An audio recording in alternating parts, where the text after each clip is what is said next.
ఇంగ్లీష్లో spoken English మాట్లాడేటప్పుడు కామన్గా తెలుగులో చాలా పదాలు లీతో ఉండేది. అంటే నేను అన్నం తినాలి, పని చేయాలి, హోంవర్క్ చేయాలి, కాలేజీకి వెళ్ళాలి, ఇట్లా లీతో ఉండేది కదా. ఇలాంటి వాటిని ఇంగ్లీష్లో మనం మాట్లాడడానికి బేసిక్గా హ్యావ్ టు వాడితే బాగుంటుంది.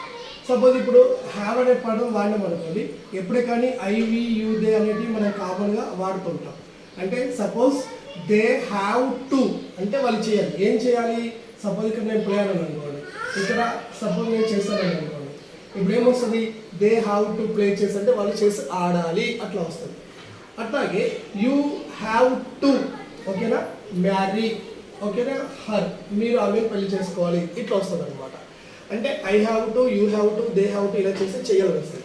ఒకవేళ మనం కాకుండా అతను ఆమె హీ షీట్ల గురించి చెప్పాల్సి వస్తే మనం హీ తీసుకుంటే హ్యాస్ టు వాడాలి.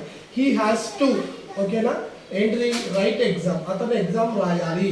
He has to complete A course, అతను కోర్సు పూర్తి చేయాలి. She has to pray to the God, ఆమె గాడ్ని పూజించాలి ఇట్లా వస్తుంది. మరి హ్యాడ్ టు అనేది వాడితే ఏం వస్తుంది? హ్యాడ్ టు వాడితే ఏమొస్తుంది అంటే చేయాల్సి ఉండే అని అంటాం కదా మనం అప్పుడప్పుడు.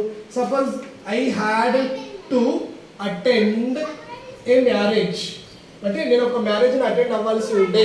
నిన్న మీరు ఎందుకు వర్క్లోకి రాలేదంటే I had to attend A marriage, I had to talk to him, I had to call you last night, నేను మీకు ఫోన్ చేయాల్సింది ఉండే. అట్లా హ్యాడ్ టుని వాడితే బాగుంటుంది. అంటే హ్యాస్ టు హ్యావ్ టు అంటేనేమో చేయాలి అని వస్తుంది, హ్యాడ్ టు అంటే చేయాల్సి ఉండే అని వస్తుంది. సో ఇలాంటి రోజు మనం స్పోకెన్ ఇంగ్లీష్ నేర్చుకుంటూ పోదాం. Thank you, all the best.